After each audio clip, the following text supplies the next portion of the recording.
Israeli America के साझा हमले में ईरान के राष्ट्रपति और सुपर लीडर खामेनेई को भी निशाना बनाने की कोशिश की गई।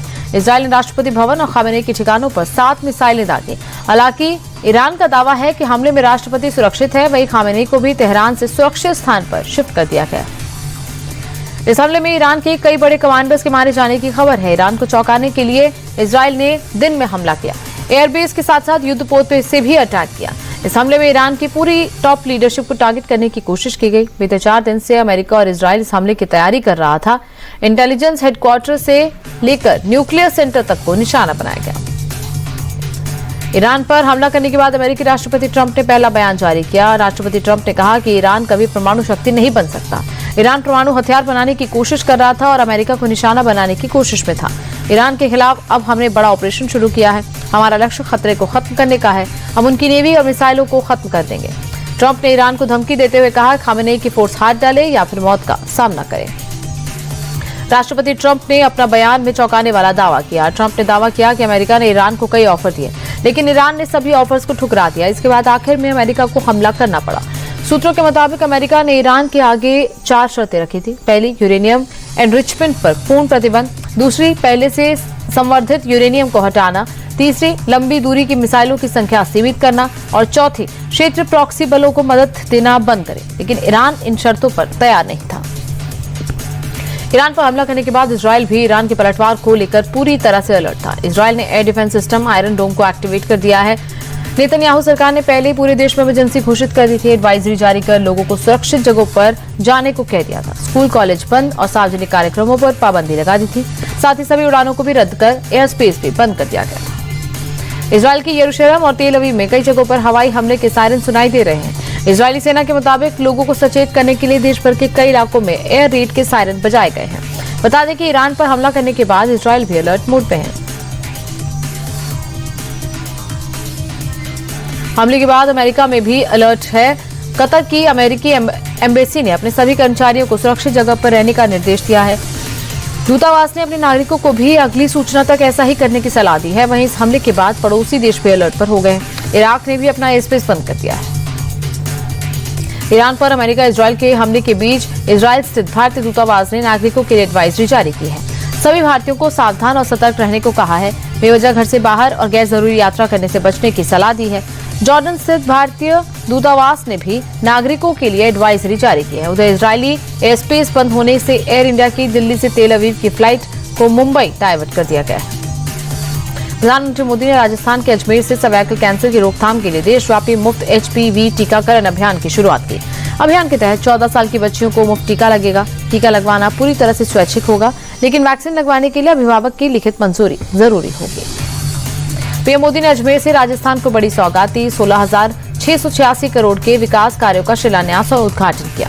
इस दौरान पीएम मोदी ने कहा कि ये प्रोजेक्ट राजस्थान की जनता की सुविधा बढ़ाएंगे और युवाओं के लिए रोजगार के अवसर पैदा होंगे। साथ ही पीएम ने अजमेर को आस्था और शौर्य की धरती बताया। पीएम ने कांग्रेस पर निशाना साधते हुए कहा कि 2 साल पहले भर्तियां में भ्रष्टाचार और पेपर लीक की खबरें छपती थी। अब राजस्थान में पेपर लीक पर लगाम लगी है। दोषियों पर सख्त कार्रवाई हो रही है। दिल्ली के पूर्व सीएम अरविंद केजरीवाल को शराब घोटाला मामले में राउस रेवेन्यू कोर्ट से बरी किए जाने के बाद सीबीआई ने दिल्ली हाईकोर्ट का रुख किया। सीबीआई ने निचली अदालत के फैसले को हाईकोर्ट में चुनौती दी। वहीं राउस रेवेन्यू कोर्ट से बरी होने के बाद केजरीवाल कनॉट प्लेस स्थित हनुमान मंदिर भी गए। पटना यूनिवर्सिटी छात्र संघ चुनाव में वोटिंग के दौरान हंगामा दिखा। जनशक्ति जनता दल से अध्यक्ष पद के उम्मीदवार रिंकल यादव ने बैलेट पेपर में गलत नाम लिखे जाने पर हंगामा किया। उन्होंने बैलेट पेपर फेंककर विरोध जताया। कहा कि बैलेट पेपर में रिंकल यादव की जगह रिंकल कुमार लिखा है। इसकी वजह से समर्थकों में मतदान को लेकर कंफ्यूजन हो रहा। पुलिस के हस्तक्षेप के बाद मामला शांत हुआ। एआई समिट में यूथ कांग्रेस के शर्टलेस प्रदर्शन में गिरफ्तार कुबेर मीना को कोर्ट ने 5 दिन की पुलिस रिमांड पर भेजा, जबकि भूदेव शर्मा को 2 दिन की रिमांड पर। ये दोनों ही आरोपियों को पुलिस ने देर रात गिरफ्तार किया था। बता दें कि मामले में अब तक 14 गिरफ्तारियां हो चुकी हैं। इस मामले में गिरफ्तार यूथ कांग्रेस अध्यक्ष उदय भानु चिप को जमानत मिल गई। गुजरात के भरूच में एक बार फिर अतिक्रमण के खिलाफ कार्रवाई की गई। गोवाली इलाके में सरकारी जमीन पर बनी दरगाह को जमींदोज किया। अवैध कब्जा कर बालापीर की दरगाह का निर्माण किया गया। इसके बाद प्रशासन ने नोटिस दिया और अब उसे गिरा दिया गया। दरगाह पर बने पूरे ढांचे को बुलडोजर की मदद से गिराया गया। ऑपरेशन डिमोलिशन के तहत दरगाह एरिया के पूरे हिस्से को खाली कराया गया। मध्य प्रदेश के इंदौर में अतिक्रमण के खिलाफ जिला प्रशासन ने बड़ी कार्रवाई की। सुपर स्पेशलिटी अस्पताल के पास से अवैध कब्जे को जमींदोज किया गया। सरकारी जमीन पर कब्जा कर अवैध निर्माण किया गया था। प्रशासन के मुताबिक करीब 20,000 स्क्वायर फीट जमीन पर अवैध कब्जा पाया गया, जिसे जेसीबी की मदद से ढाया गया। कार्रवाई का लोगों ने विरोध किया, वहीं पुलिस कर्मियों और लोगों के बीच में धक्का मुक्की भी हुई। गाजियाबाद में यूट्यूबर सलीम वास्तविक पर जानलेवा हमला हुआ। हमलावरों ने घर में घुसकर चाकू से गोद दिया। हमले में सलीम गंभीर रूप से घायल है। सोशल मीडिया पर मुसलमानों में कट्टरता के खिलाफ वो आवाज उठाता था। पुलिस इस एंगल से भी जांच कर रही है, क्योंकि सोशल मीडिया पर सलीम अधिकांश वीडियोस में कुरान, हदीस और पैगंबर की शिक्षाओं और दावों पर सवाल उठाता था। फिलहाल पुलिस हमलावर की तलाश में जुटी है। सीसीटीवी कैमरे खंगाले जा रहे हैं। मेरठ में स्कूल बस में छात्र की पिटाई के मामले में पुलिस ने कार्रवाई की है। पुलिस ने हरकीत और मोहित नाम के 2 आरोपियों को अरेस्ट किया।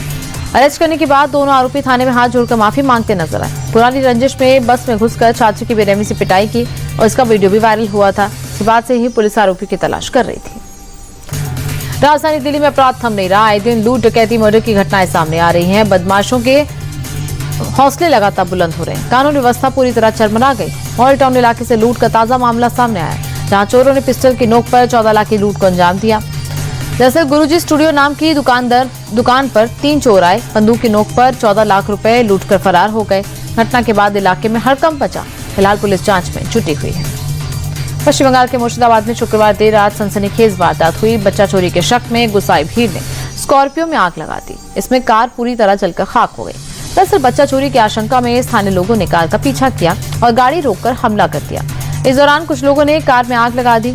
इलाके में तनाव हुआ। फिलहाल मौके पर पहुंचकर पुलिस ने हालात पर काबू पाया। इंदौर के डीएवीवी से हैरान करने वाला मामला सामने आया। फर्स्ट ईयर की छात्रा पर उसके 5 साथी छात्रों ने गंभीर आरोप लगाए। आरोपी छात्रा साथी छात्राओं पर बार बार बाहरी लड़कों से दोस्ती करने का दबाव बना रही थी। उन्हें बॉयफ्रेंड बनाने के तरीके और लड़कों से वीडियो कॉल करने का बोलती थी। छात्राओं ने इसकी शिकायत हॉस्टल की वार्डन से की। इसके बाद छात्रा के रूम की तलाशी ली गई तो वहां कई आपत्तिजनक सामग्री मिली। इसके बाद कॉलेज ने छात्रा को तुरंत हॉस्टल से निकाल दिया।